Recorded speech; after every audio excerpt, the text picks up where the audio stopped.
서점이 미어터지는 불금을 꿈꾸는 책 팟캐스트 금요일 책에 빠지다 6회 시작하겠습니다.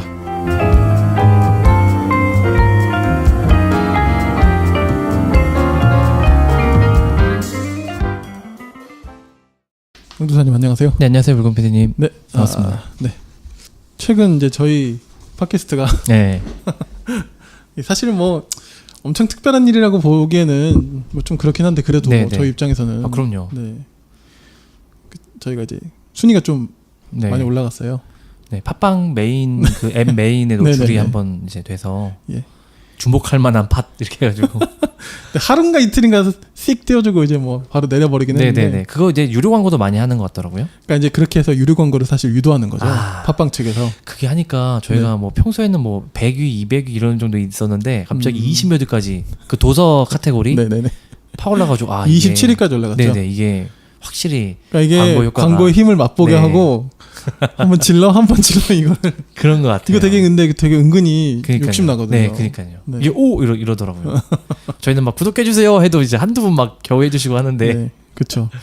또 저희같이 또 이름 없는 또 사람들의 이름 없는 진행자들은 네, 이게 밑에서부터 이렇게 올라가고 이렇게 그러니까요. 올라가는 게 좀 더디거든요. 네. 네. 이어서 오늘도 네 우리 무풀보다 악플이 낫다. 네. 네, 편안하게 리뷰도 좀 해주시고 예. 그러면 좋을 것 네, 같습니다. 많이 반응 남겨주세요.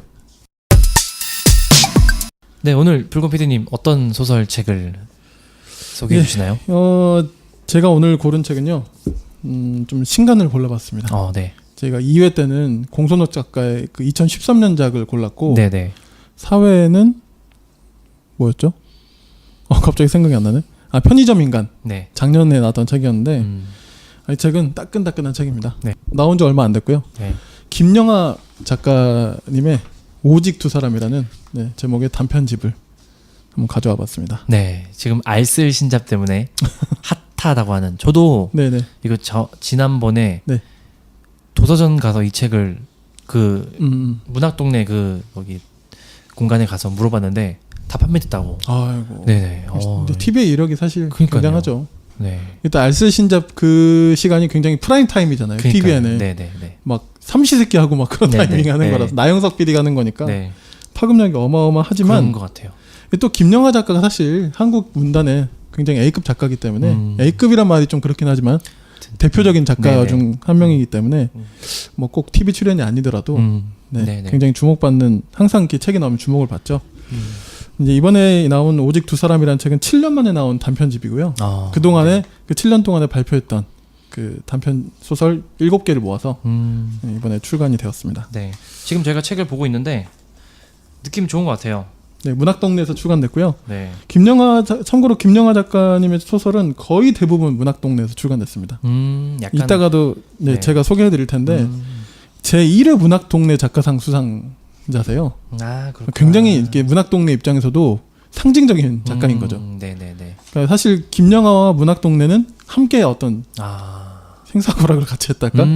예, 그런 느낌, 같이 함께 성장한 거죠. 그렇구나. 사실 문학동네는 이런 소설 쪽 문학을 출판하는 이런 출판사 쪽에 그 신흥 강자라고 볼 수 있는데 뭐 옛날 같았으면 사실 창비, 문학과 지성사 이런 네네. 데가 터줏대감이라면 문학동네는 사실 후발주자예요. 네. 그런데 그 김영하 작가와 같은 그런 스타 작가라고 해야 되나요? 지금으로서는 젊은 작가들의 발굴을. 어떤 그런 뭐 김현수 작가라든지 하여튼 뭐 많은 작가들이 문학동네를 통해서 이렇게 등장을 하면서 지금은 문학동네는 굉장한 출판사가 됐죠. 네, 그러게요. 지루한 평일지 찾아온 불금 그동안 못 읽은 책을 읽자구 결국에 남는 건 마음의 양식 그리고 전보다 성숙한 당신 금요일 책에 빠지다. 자, 그러면 저희가 김영하 작가님에 대해서 조금 간단하게 네. 이야기해보면 좋을 것 같네요. 김영하 작가님은 1968년생이세요. 올해 이제 50세가 되셨습니다. 네, 그러니까 이제 그 알쓸 신잡에 들어가도 어색하지 않은 나이시긴 해요. 네. 중년이시네요 이제. 예, 그렇죠. 강원도 화천 출생, 군인의 아들이었더라고요. 네, 화천에서 태어나셨고 이분이 처음 어렸을 때는 자기가 작가가 됐을 거라고는 전혀 생각을 못했다고 해요. 좀 글 좀 쓰시나 하시는 분들은 사실 어릴 때부터 좀 그런 면들이 두각이 나고 네. 어릴 때 막 글쓰기에서 막 상을 다 휩쓸고 막 이런 분들도 계시는 반면 이분은 그런 케이스는 아니었고 대신 그 하이텔 아십니까? 옛날에 PC 통신 알죠. 천리안 나우누리. 나우누리. 네. 여기 아시네요. 네. 그 전화 통신 소리 맞아요. 기억하죠. 삐리치. 네, 맞아요. 맞아. 그 90년대 초반에 하이텔에 이 짤막한 꽁트를 몇 개 쓰셨대요. 그게 네. 거의 최초구나. 근데 그쵸, 그렇다고 볼 수 있죠. 근데 이제 반응이 좋아서 내가 글을 좀 괜찮게 쓰는 모양인가 본데 뭐 이렇게 좀 알게 되죠. 그런 이야기도 좀 있고요. 그 문단에 이제 등단을 하기 전에는 그 전에 무협 학생운동, 대권무림 이런 글을 쓰신 적이 있어요. 그러니까 이제 재밌네요. 이런 것들을 보고 어떤 네. 출판사에서 눈여겨 본 다음에 지금 학생운동이 일어나는 그런 면보들을 무협지 형식으로 한번 써봐라 제안을 한 거예요. 네, 그래서 좀 그런 것도 쓰신 적이 있다고 하고요. 거대한 뿔이라는 그 소설도 쓴 적이 정치 소설인데 이 내용이 어떤 거냐면 당시 이제 김영삼 정부 때인데요. 이거 굉장히 그 패기 만만한데 실명 가상 소설. 그러니까 네네네. 제이라는 대통령 이런 식으로 안 해요. 그러니까 가상을 안 하고 그냥 김영삼 대통령 해서 가상 소설이지만. 네네. 근데 설정이 김영삼 대통령이 저격을 당한 설정을 산 거예요. 그 당시 대통령일 때. 그러니까. 와. 그때 당시 아무리 문민 정부가 막 시작됐었을 때라도 군사 정권의 어떤 그런 분위기가 남아 있을 때거든요. 네. 굉장한 엄혹한 시절이 막 지나간 지 얼마 안 된 때인데. 그래가지고 이제 막 출판사에 청와대에서 막 항의 전화 오고 막 그랬다고 하더라고요. 근데 이제 알고 보니까 이제 한겨레 기사도 제가 이렇게 나온 걸 제가 찾아봤는데 네. 사실 소설 내용은 그런 게 아니고 이 소설의 내용은 저격을 당해요. 그래서 이제 김영삼 대통령이 추진하던 그런 개혁들이 무산이 되려 그런 위기에 처한 거죠. 그러니까 그런 음모를 꾸민 거죠. 그 반대 세력들이. 그러나 그럼에도 불구하고 시민의 어떤 그런 단결력과 이런 힘으로 이겨내는 그런 내용인 거예요. 그러니까 사실 김영삼 대통령에게 좋은 내용인 거죠. 네. 그렇구나. 하여튼 뭐 그런 에피소드도 있었다라는 걸 제가 알게 됐고요. 1995년에 거울에 대한 명상이라는 제목의 단편을 발표해서 이제 본격적으로 이제 등단이라는 이제 이걸 하고요. 대표작 중에 이제 사실상 데뷔작이라고 할 수 있는 그 나는 나를 파괴할 권리가 있다. 이 장편 소설로 이제 제1회 아까 제가 언급해드렸던 문학동네 작가상을 수상하시게 됩니다. 이 문장은 진짜 많이 들어본 것 같아요. 많이 들었죠. 네네. 네, 이게 책 제목이고요. 네. 저도 이제 이걸 준비하면서 이 책을 읽어보고 이제 그 전에 사실 제가 김영하 작가의 소설을 거의 안 읽어봤어. 사실 솔직히 이 데뷔작이라고 할 수 있는 이 책하고 네. 최근에 가장 나왔던 장편인 살인자의 기억법이라는 네. 걸 읽어봤는데요. 네. 네, 뭐 네, 하여튼 네, 이따가 또 작품 이야기는 할 거니까요. 네. 재밌습니다. 뭐 저는 재밌게 읽었고 이제 그 이후에도 이제 그 이후로 22년간 이제 작가 생활을 하시면서 한 10개 가량의 문학상을 수상을 하셨습니다. 네. 그러니까 뭐 한국을 대표하는 작가 중에 한 명으로 발돋움하신 거죠. 대단하시네요. 그럼요. 진짜. 네, 뭐 꼭 상을 많이 받아서라기보다는 네. 어쨌든 작가로서 자기 세계를 구축한 거니까요. 또 이제 누가 봐도 사실 이건 김영하 스타일의 어떤 이런 게 나오는 그런 사람이니까 자신만의 작품 세계를 어떤 잘 구축한 거죠. 네. 2005년에는 뭐 한내종 교수로도 이렇게 재직을 한 적이 있었고요. 근데 그렇게 길게 하신 것 같진 않고, 근데 그 이후로 지금까지는 계속 이제 아예 뭐 그런 교수 재직 이런 거 없이 쭉 전업 작가로. 근데 강연도 참 많이 하시고 힐링 캠프 옛날에 뭐 이런 거 나와가지고 하셨던 거 기억나시는지 모르겠어요. 아니요, 기억 안 나요. 예, 하여튼 그런 실제로 강연도 많이 하시고, 네. 작품은 아까 제가 말씀드렸던 나는 나를 파괴할 권리가 있다. 그리고 뭐 검은 꽃, 빛의 제국, 퀴즈쇼, 너의 목소리가 들려. 그리고 가장 최근에 나온 장편이라고 할 수 있는 뭐 살인자의 기억법. 네. 네, 그 외에 이제 뭐 단편집도 많이 있고요. 다 소개하기에는 사실 이분도 작품 수가 만만치 않아서 다 소개 못 해드리겠고, 그리고 뭐 산문집도 꽤 많이 쓰셨습니다. 뭐 여행기 같은 것도 쓰셨고, 그 중에 이제 최근에 나왔던 보다 그 말하다 읽다 그 3부작 그 강연을 일종의 그 묶은 그 3부작이 있어요. 이 3부작은 저는 굉장히 재밌게 봤거든요. 네네. 꼭 한번 읽어보시면 네. 이 책도 꼭 권해드리고 싶고 그렇습니다. 이분의 작품의 특징은 굉장히 도시적이에요. 이제 제가 이제 나는 나를 파괴할 권리가 있다를 읽어봤는데 네. 이제 90년대 그 중반 정도의 그 젊은이들의 그때 당시에 약간 막 허무주의 이런 거 되게 강한 때잖아요. 비트 이런 게 그런 영화가 이때 나왔거든요. 그러니까 그런 약간 사실 저도 뭐 그때 청년은 아니고 네. 청소년기라서 확 공감이 되는 건 아닌데 대충 그때의 분위기는 좀 약간 반항적이기도 하고 뭐. 그죠. 네. 네, 근데 거기보다 훨씬 더 근데 좀 뭐랄까 저항적이라기보다는 조금 더 허무주의적인 그런 면들이 있어요. 물론 이 나는 나를 파괴할 권리가 없다는 좀 세긴 하지만 네.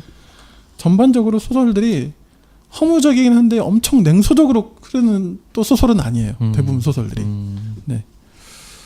좀 따뜻하다라고 말하기는 어려우나 그렇다고 일종의 좀 약간 담담한 예, 그런 면들이 좀 있고 네. 네. 그리고 이제 이 김영하 작가의 소설들은 해외로 번역이 굉장히 많이 됐습니다. 네네 그렇다고 하더라고요. 예. 근데 저도 좀 읽어보니까 이야기가 어떤 한국적이라고 는 느낌보다는 굉장히 보편적인 그걸 그대로 번역해도 한국적인 이런 것과 상관없이 좀 읽힐 만한 이야기들이 많아요. 좀 보편적인 그런 이야기의 성향이 있고 문체가 좀 복잡한 문장을 구사하지 않으신 건 확실해요. 네. 네. 읽어보시면서 어떠셨는지 잘 모르겠는데 네. 네. 어쨌든 그렇게 긴 문장을 많이 쓰지 않으십니다.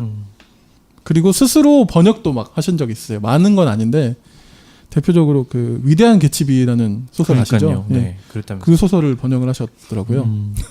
그러니까 굉장히 재주꾼이신 것 같아요. 그리고 다방면에서 좀 이렇게 네. 그러시네요. 또 영어만 잘하시는 게 아니고 저 어느 TV에서 나와서 뭐 대담 같은 걸 하는 걸 봤는데 네.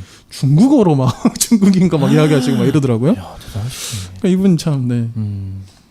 약간 양파 같은 면이 좀 있으세요. 네네. 그리고 이 작품들 중에 영화화되거나 드라마화된 작품도 꽤 많이 있습니다. 아까 그리고 이야기했던 살인자의 기억법도 그 영화로 만들고 있다고 하더라고요. 올해 네. 개봉한다는 이야기를 들었는데 뭐 내년이 될지 올해가 될지는 잘 네네. 모르겠는데 뭐 설경구 씨도 나오고 뭐 같은데 네. 그리고 은근히 방송 진행도 많이 하시고요.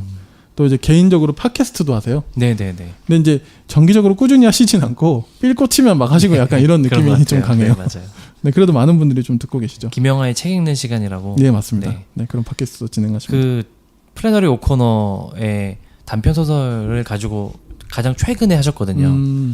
그래서 현명한 피가 제가 일하는 출판사에서 나오면서 이제 그거 뭐 참조해 듣고 했었던 기억이 나네요. 그리고 저는 이제 김영하 작가 소설은 뭐 이번이 처음이니까 네. 알쓸신잡 저도 뭐 제대로 막 다 이제 정도 다 본 건 아닌데 알쓸신잡 보면서는 개인적으로 그 김영하 작가의 포지션이나 톤이 되게 괜찮더라고요. 개인적으로는 약간 유시민 작가님처럼 너무 막 너무 많은 양을 막 퍼붓지도 않고 적당한 이게 위치에서 적당한 톤으로 얘기하시는 게 되게 매력적이었어요. 스스로 그 구성에서 자기의 포지션을 딱 아는 느낌이 있죠. 네, 약간 꼰대 같지 않으면서도 네. 상당히 해박하고 좀 네. 이렇게 아까 얘기하신 그 담담함, 네네. 약간 그런 느낌이 그런 면들이 있죠. 방송에서 은근히 느껴져서 유머러스하면서도 매력적이요. 네. 네. 그렇더라고요. 네.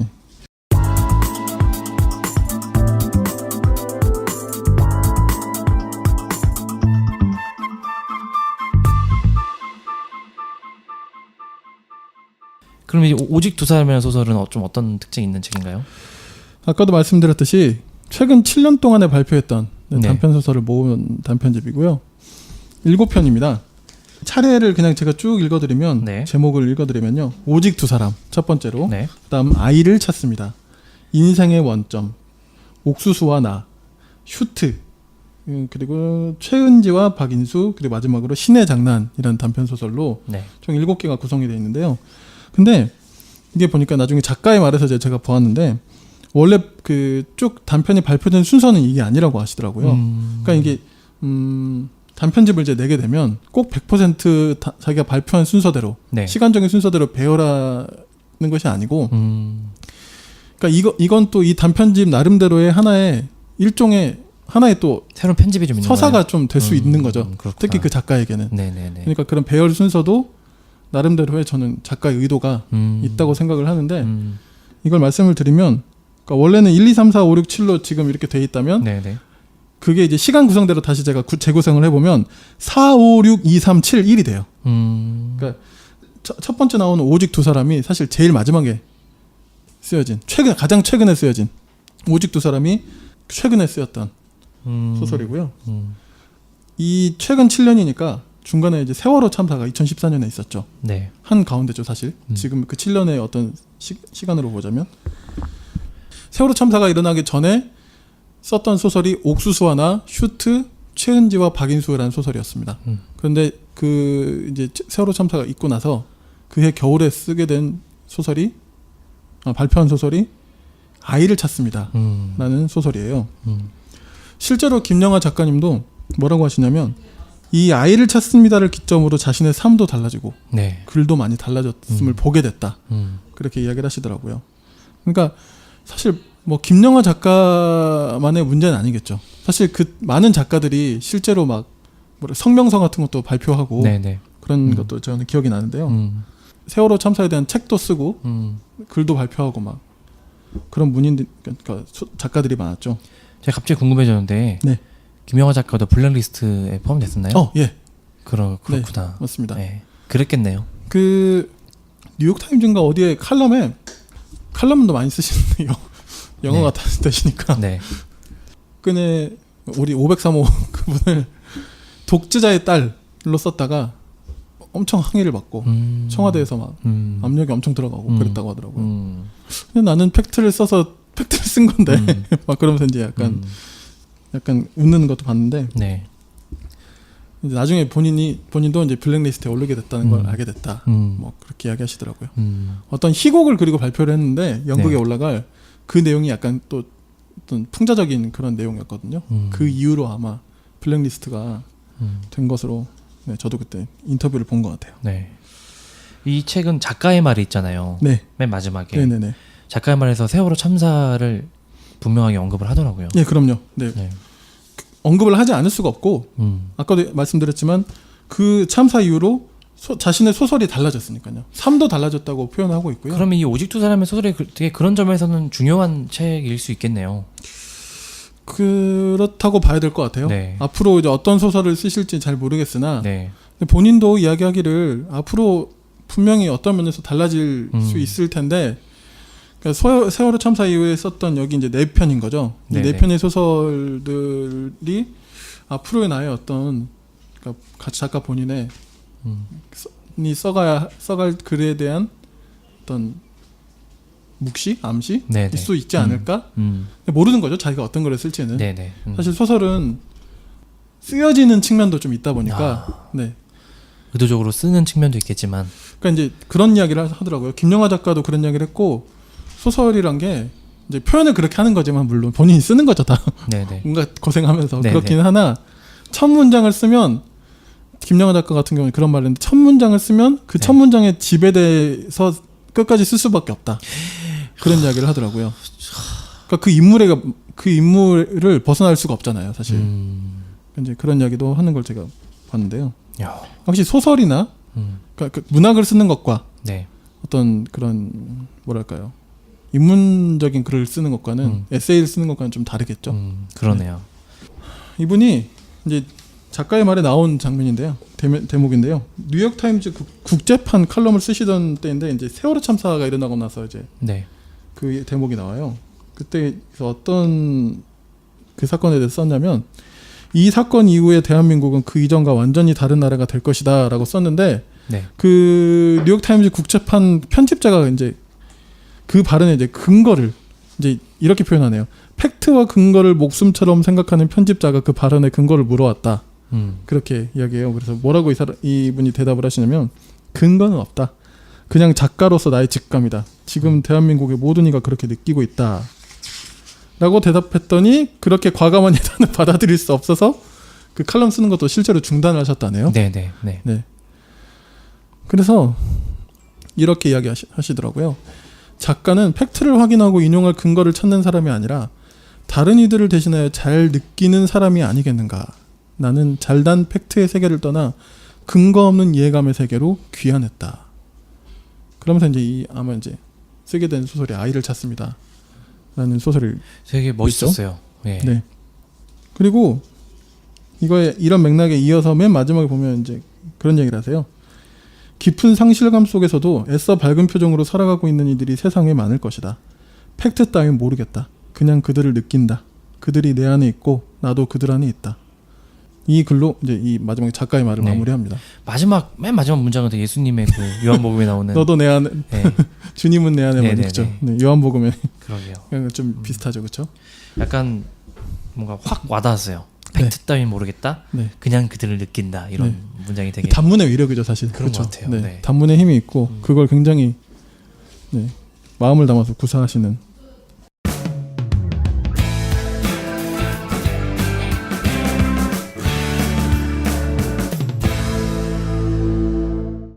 자, 그러면 이 시간 뭐 관계상 이걸 다 소개할 수는 없는 노릇이고 저는 일단 이 7편의 단편 중에 아이를 찾습니다를 가지고 좀 소개를 드릴까 하는데 용도사님은 이 7편 중에 네. 어떤 소설 어떤 네. 단편을 좀 읽으셨나요? 저는 신의 장난 맨 마지막에 실려 있는 신의 장난. 신의 장난이 가장 최근에 바로 전에 쓰셨네요. 그렇죠. 네. 오직 두 사람 전에 쓰신 게 신의 장난인 것 같은데 그 약간 어딘가에 갇힌 영문을 알 수 없는 채 갇힌 남둘 여둘 해서 이제 네 명의 어떤 좀 기괴한 이야기들이 나오는데 약간 되게 마지막 결론도 좀 이렇게 너무 좀 섬뜩하죠, 그렇죠? 네, 섬뜩하고요. 중간에 막 좀 기괴해요. 예, 막 꿈 얘기도 나오고 뭐 이러는데 막 강호동도 나오고 갑자기 막 그 미국 대통령 트럼프도 나오고 You are fired 막 이러고 아무튼 그러면서 간간이 어떤 그 신에 대한 나름의 신종론적인 그런 어떤 작가의 그런 것도 조금은 엿보일 수 있는 것 같아요. 네, 그래서 뭐 이제 제가 신학 책에 관심이 있다 보니 그 신의 장난이라는 소설을 좀 관심 있게 본 것 같습니다. 네. 이제 신의 장난은 그 방탈출 게임에서 이제 이게 차관이 된 거죠. 거기 실제로 이제 내용도 처음에 이 사람들이 어느 한 기업체에 이제 그 이제 신입 사원들인 거예요. 근데 신입 일종의 그 교육의 차원에서 영문도 모른 채 어느 이제 공간에 들어온 거예요. 그러니까 방탈출 게임처럼 돼 있어가지고 이거를 이제 탈출하면 되는 거구나. 처음엔 가볍게 생각했는데 며칠이 계속 그대로 지나가 버리는 거예요. 못 나오고. 그러면서 이제 두 명의 남성, 두 명의 여성, 20대 젊은이들이 멘붕에 빠지고 그러면서 이제 어떤 행동을 하고 어떤 생각을 하는지 이제 그런 점들을 쭉 묘사하면서 이 소설이 진행이 되는데 이 소설은 작가님이 김영하 작가가 그 최순실 게이트가 터졌을 즈음에 쓰고 발표했던 소설이라고 하더라고요. 그러니까 이제 직접적으로 그걸 반영했다 그런 건 아니지만 그래도 좀 뭐랄까 근데 대충 좀 이해는 가시지 않으세요? 약간 그 느낌이 좀 그러니까 뭐랄까 이 압박받는 청년들 있잖아요. 그런 면에서는 충분히 그런 당시 우리 그때 다 모두가 공유했던 그런 그 답답한 정서가 좀 나오긴 전 그런 것도 좀 느꼈었고. 그리고 약간 이제 소설 안에서는 중성화라고 표현을 하는데 약간 뭐 되게 끔찍한 일들도 막 벌어지고 이러거든요. 그리고 결말도 아주 답답하게 끝나고 그래서 조금은 그런 어떤 현실을 사회상을 반영하지 않을까 싶긴 했어요. 그러니까 어쨌든 그러니까 김영하 작가의 대체적으로 그런 소설의 패턴이 그런 약간 비관이 굉장히 강하고요. 나중에 저희가 잠깐 다룰 테지만 왜 그는 그렇게 비관적인 소설을 쓰고 차가운 소설을 쓰는지 좀 이따가 좀 함께 또 이야기해 보겠습니다. 그리고 간단히 하나만 더 말씀드리자면 오직 두 사람 이 책 제목인 오직 두 사람도 봤거든요. 그거는 이제 모든 전 세계에 유일하게 남은 언어를 구사하는 두 명의 이야기로 편지 형식의 이제 이야기인데 그것도 처음 상상해 보아서 좀 신기했어요. 제가 지금 한국말로 이렇게 지금 얘기하고 있잖아요. 근데 이 말을 알아들을 수 있는 사람이 전 세계에 나와 어떤 사람 2명밖에 없는데 그 사람이 죽게 되면 이제 어떻게 될 것인가 하는 어떤 그런 어떻게 보면 어떤 언어가 붕괴된다는 건 사실 그 사람의 정신과 세계가 붕괴되는 걸 텐데 그 어떤 가족의 아버지의 상실을 이것과 이어서 편지 형식으로 가는 게 되게 좀 마음이 아프기도 하고 누군가가 떠오르기도 하고 뭐 약간 그런 그랬습니다. 어쨌든 두 편의 집중적으로 읽었는데 두 편이 되게 어둡고 네. 너무 이렇게 좀 슬프고 좀 그랬어요. 그렇죠. 그러니까 이제 두 편 다 세월호 참사 이후에 쓰여진 소설들이에요. 제가 공교롭게도 딱 그렇게 봤네요. 유머가 없죠. 일단 사실 네. 블랙 유머가 꽤 세거든요. 근데 이제 그 이후로는 블랙 유머가 없죠. 아무튼 이제 그런 면들도 좀 김영하 작가의 소설이 좀 달라질. 뭐 꼭 그렇게 계속 가겠다를 말하기보다는 어쨌든 그 작가 안의 변화와 또 그 변화가 이제 삶의 변화가 글로도 연결되고 있다. 그걸 지금 우리가 또 함께 보고 있다라는 걸 좀 같이 느낄 수 있는 것 같아요. 그럼 저는 이제 아까 말씀드린 대로 아이를 찾습니다. 를 같이 좀 잠깐 이야기해볼까 합니다. 네. 한 가족이 등장을 해요. 젊은 가족인데요. 아버지 윤석이 아버지고요. 엄마는 이제 미라라는 이름의 여성이 나옵니다. 그리고 이제 3살 배기 아들이 있습니다. 성민이라는 아들이 있어요. 네. 이제 이 아들이 이제 3살 때인데 3살 때의 이야기가 처음에 이제 등장을 하는데 무료하게 이렇게 주말을 보내다가 아내가 그러니까 미라가 살 거 있으니 마트라도 가자. 뭐 야구나 쳐보지 말고 뭐 이런 식으로 이제 마트를 갑니다. 네. 그래서 그 엄마 미라는 이제 잠깐 뭘 사러 하여튼 갔고 마트에 있는 그 카트 있잖아요. 카트에 보면 그 애들 앉힐 수 있는 있잖아요. 네, 맞아요. 거기에 이제 앉혀놓은 거예요. 네. 잠깐 이 이제 윤석, 이 아빠가 윤석이 그 휴대폰 판매점에서 잠깐 휴대폰을 보는 동안 시야를 좀 놓친 거예요. 네. 바로 옆에 있었는데 잠깐 휴대폰을 본 사이에 잠깐 그 다음에 돌아봤는데 아이를 태운 카트가 없는 겁니다. 그래서 이제 난리가 나는 거죠. 근데 이제 뭐 이때 상황을 엄청 자세히 그린다기보다는 네. 그렇게 잃어버렸고 황망하고 막 이제 그렇게 찾고 했으나 못 찾고 갑자기 시간이 이제 확 건너뜁니다. 11년이 지나가요. 그렇게. 11년 동안 엄청 힘든 시간을 살았겠네요. 그렇게 당연히 그렇게 예상이 되죠. 네. 그 동안의 시간 동안 계속 그 뭐랄까요 예상 몽타주를 그려가지고 아이가 이렇게 자랐을 것 같아요. 왜냐면 3살이니까. 찾아왔구나. 그렇죠. 이제 그 찾으려니까 이제 그런 네네. 이렇게 컸을 것이다라고 하는 그런 예상 몽타주를 그려서 전단지로 뿌리고. 그러니까 이제 여기서는 당연히 저희가 이제 세월호 참사의 희생자 부모님들이 떠올라지죠. 단원고 학생의 부모님들이.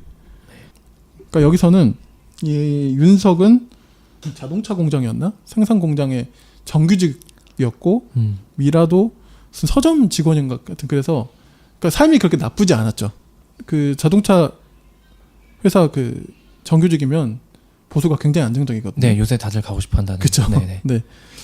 근데 이제 결국 다 일도 접고 집도 팔고 결국 11년 뒤의 시점에서는 단칸방에서 이제 굉장히 어렵게 살고 미라는 이제 조현병이 굉장히 심해져서 이게 일종의 정신병인데 네네. 사실상 거의 미쳐서 이제 뭐 일상이 불가능할 정도로 네, 그런 상태였었죠. 근데 이제 그 11년이 지난 시점에 어느 날 대구의 한 경찰서에서 전화가 옵니다. 윤석에게 네 아들을 우리가 찾았다. 아, 성민을. 예, 갑자기 찾았다. 그래서 내일 우리가 그 아들을 데리고 직접 올라갈 텐데, 근데 제가 지금 당장 가겠습니다. 그런데 그게 아니고 우리가 데리고 갈 거다. 네네. 이유가 다 있다. 뭐 그런 식으로 데리고 올라오는 예, 거예요. 예. 그러니까 이제 중학생 나이가 됐죠, 사실은. 근데 봤는데 딱 얼굴을 처음 본 순간 저 덜컥 내려앉겠죠. 얼마나 기다리던 순간인데. 그러게요. 자기가 생각했던 모습과 굉장히 다른 모습. 그러니까 이게 나쁘다 좋다의 문제가 아니고. 네네, 그러니까. 아, 저렇게 컸구나. 그리고 이름도 바뀌어 있습니다. 종혁이라는 이름으로 바뀌어 있고. 성민에서 종혁으로. 네. 이제 알고 보니까 당시에는 이제 이 종혁이라는 아이를 유괴했던 사람이 당시에 40대 초반의 여성이었어요. 그 카트를 보면 유괴를 해서 자기가 키운 거예요. 유기를 한 게 맞구나. 네. 네. 근데 그 이유에 대해서도 자세히 설명을 안 해요. 네. 네. 그냥 그렇게 유괴해서 11년을 했는데 이 엄마, 그러니까 종혁의 입장에서 엄마였죠. 엄마로 알았던 사람인 거죠. 엄마로 알고 있던 그 사람이 이제 자살을 해서 그러던 중에 이제 해가지고 어떤 그 경찰청의 데이터베이스에 있는 그 DNA 그걸로 알게 된 거죠. 그래서 이제 연락을 왔던 거예요. 그러니까 이제 너무 어색한 거죠. 얘도 이 종혁이도 성민이도 사실 그러네요. 성민이었던 종혁이도 멘붕에 빠지고 10년 넘게 자기가 엄마라고 믿어왔던 사람이 엄마가 아니었고 유괴범이었고. 근데 또 굉장히 내가 유괴당했던 사람 그러니까 이게 충격적이었겠죠. 그러네요. 그래서 함께 살게 됐지만 굉장히 어색하고 불편하고 그런 시간을 보냅니다. 하루는 윤석이 제가 인상적인 대사는 이거예요. 동네 이제 그 동네의 어떤 슈퍼마켓 주인한테 가서 이런저런 얘기를 하다가 이런 이야기를 합니다. 그 슈퍼마켓 주인에게 하소연을 하는 거죠. 내가 유괴범이 된 것 같은 기분이야. 라는 이야기를 합니다. 아, 오히려. 네, 그렇죠. 그러니까 그 복잡한 심경이 네, 그 대사에 한 다 문장에 다 들어있는 거죠. 네. 성민이는 중학교 1학년 나이이지만 출생신고를 2년을 늦게 왜냐면 3살 배기니까. 그러네요. 그렇죠. 자기 얘기를 이제 그래서 5학년으로 다녔던 거예요. 그러니까 이게 그 전에도 학교 생활이 힘들었을 텐데 이제는 더 애가 이제 엇나갈 수밖에 없는 거죠. 막 애 때리고 막 이래요. 나중에는. 그러다가 이제 이 엄마 미라는 결국 뭐 얘가 아들인지 뭔지 알아보지도 못하고 뭐 그냥 그렇게 있다가 어느 날 이제 막 뛰쳐나가서 막 동네를 돌아다니고 네네. 원래도 이랬는데 예. 그러다가 하루는 이제 결국 산에서 실족사해서 아유. 발견이 돼서 이제 그분 이제 죽고 그러니까 이제 뭐 직업도 이제 계속 이어가기 힘든 상황이니까 고향으로 내려가서 결국 이 윤석이 농사라도 지으면서 살로 이제 결정해요. 방법이 없다. 아빠랑 같이 내려가자. 근데 싫으면 어떻게 해요? 싫어도 어떻게 해요? 뭐 내려가야죠. 이 아이 입장에서는. 그래서 이제 거기서 한 고등학생 정도까지 자랍니다. 성민이. 그러나 이 성민이 결국에는 고등학생이 된 이후에 어느 날 가출을 해서 이제 다시는 돌아오지 않게 됩니다. 이 제가 요약해서 말씀드리는 것만 들어도 되게 너무 네. 그 신경이 좀 그쵸 복잡해지죠. 예. 이제 이 단편 소설의 마지막은 이렇게 됩니다. 그 성민이 가출하고 나서 2년 뒤에 보람이라는 아이가 찾아오는데요. 이 아이는 사실 이제 당시 이제 찾아왔을 때는 한 20대 정도 됐겠죠. 20대 네. 초반이었을 텐데 성민이 집을 떠날 무렵에 같이 사라졌던 아이였어요. 그 동네에서 보람이라는 여자아이가. 그러니까 이제 같이 가출한 거죠. 쉽게 그러네요. 말하면. 보람이라는 여자가 찾아온 거예요. 처음에는 성민이가 내 돈을 떼먹었다. 그걸 당신 아버지니까 나한테 좀 주면 좋겠다. 얼마를 떼먹었냐? 500을 떼먹었다. 그래서 이제 그 윤석이 그래요. 이자는 못 주고 이러면서 이제 그래도 그냥 주는 게 좋을 것 같아서 집에 어쨌든 캐시가 좀 있었던 모양인지 돈을 가지러 갑니다. 그래도 미안한데 조금 더 한 30 정도 더 꺼내가지고 돈을 가지고 나오는데 이 여자는 사라지고 보람은 사라지고 마루겠죠? 그 집에 갓난아이를 담은 그 바구니만 남겨져 있는 채 그 이제 여자는 떠납니다. 알고 보니까 이제 그 아이가 성민이와 그 보람이 이제 아이였던 거죠. 형편도 안 되고 그래서 도저히 우리가 키울 수가 없어서 미안하지만 이 아이를 놓고 떠납니다. 잘 키워주세요. 라고 간단한 편지를 쓰고 이제 떠나는 거죠. 그럼 성민이랑 같이 있었던 거네요? 그리고 그렇죠. 네, 같이 가출했고 여자아이만 왔던 거네요. 네, 아마 둘도 이제 문제가 생겨서 이제 헤어졌던 것 같고 혼자서 어떻게 키울 수가 없으니까 그렇게 한 거였겠죠. 이제 그 이 마지막 대목이 저는 만감이 교차하는 대목인데 이 부분 제가 한번 읽어드릴게요. 네. 2단락인데 한번 제가 읽어드리겠습니다. 윤석이 다시 나가보니 여자애는 없었다. 타고 왔던 승용차도 보이지 않았다. 평상 위에는 차량용 베이비시트가 덩그러니 놓여 있었다. 아직 젖도 떼지 못한 것 같은 갓난아이가 그의 얼굴을 보더니 울음을 터뜨렸다. 아기 옷섭에 분홍색 메모지가 끼워져 있었다. 성민이 아이예요. 성민이는 떠나고 저도 키울 능력이 없어 맡기고 갑니다. 잘 부탁드려요. 그는 오른손을 내밀어 아이의 작은 손을 쥐었다. 아이는 문득 울음을 그치고는 그를 말똥말똥 올려다보았다. 그는 왼손도 마저 내밀어 아이의 오른손을 살며시 잡았다. 그리고 천천히 위아래로 흔들었다. 아이가 간지러운 듯 발을 꼼지락거리며 좋아했다. 아이의 양손을 놓지 않은 채 그는 오래도록 평상 위에 앉아 그에게 찾아온 작은 생명을 응시했다. 이렇게 소설이 끝납니다. 그게 끝나요. 네. 그러니까 굉장히 미묘하죠. 이게 정말 희망이 있는 건지. 그러니까 이제 결국 이제 자신의 손주를 이제 키우게 되는. 근데 저는 참 묘함을 느꼈어요. 결국에는 찾지 못한 아이가 어느 날 갑자기 돌아왔으나 또다시 잃어버렸고 그런데 또 그 아이의 생명이 손주라고 그러니까 자신의 어떤 손자인데 그 아이의 생명이 또 연장이 돼서 다시 그 아버지에게 찾아온 이 대목을 이렇게 그리는 걸 보면서 많은 생각이 좀 들더라고요. 어쨌든 좀 이 김영하 작가의 소설이 굉장히 이 씁쓸하면서도 그 묘한 여운을 주는 네네. 네, 그런 소설들입니다. 근데 아이를 찾습니다는 그래도 네. 약간의 마지막에는 좀 약간의 그런 그 여운이 생명이 있죠? 움트는 네네. 뭔가 희망이 움트는 그런 약간 느낌도 조금은 주는 것 같아요. 그렇죠. 왜냐면 네. 어쨌든 그 어린 생명이 다시 찾아오고 그리고 그 아버지가 윤석이 어쨌든 손을 내밀잖아요. 네. 그 오른손 왼손 내미는 거를 천천히 보여주잖아요. 네. 그게 좀 감동스럽네요. 왜냐면 거의 파괴된 삶인데 어쨌든 윤석도 아무도 안 남고 근데 어쨌든 또 아이를 또 그렇게 맞이하는 모습이 감동스럽네요. 김영하 씨 인터뷰를 제가 되게 많았는데 좀 여러 가지를 찾아보니까 세월호 단원고 희생자 중에 유예은이라는 학생이 있고 네. 그 이제 그 아버지 유경근 씨인데요. 네. 유경근 씨 이야기를 이렇게 말하는 대목이 있어요. 그분이 그렇게 이야기하셨다고 해요. 아이가 돌아오면 다 될 줄 알았다. 이렇게 긴 싸움을 할 줄 몰랐다라는 대목을 이야기하면서 아이가 돌아왔다는 거는 그러니까 이제 그 시신을 이제 찾은 거죠. 그 대목을 이야기하는 것 같아요. 그러니까 우리 인생이라는 게 예상대로 되지 않고 비극이 쉽게 사라지지 않고 그 아이러니가 그렇게 소멸되지 않고 네. 참 이렇게 쉽지 않잖아요. 네. 이제 그런 부분들이 이제 좀 뭐랄까 소설적으로 이제 표현을 해줬고 그랬던 것 같아요.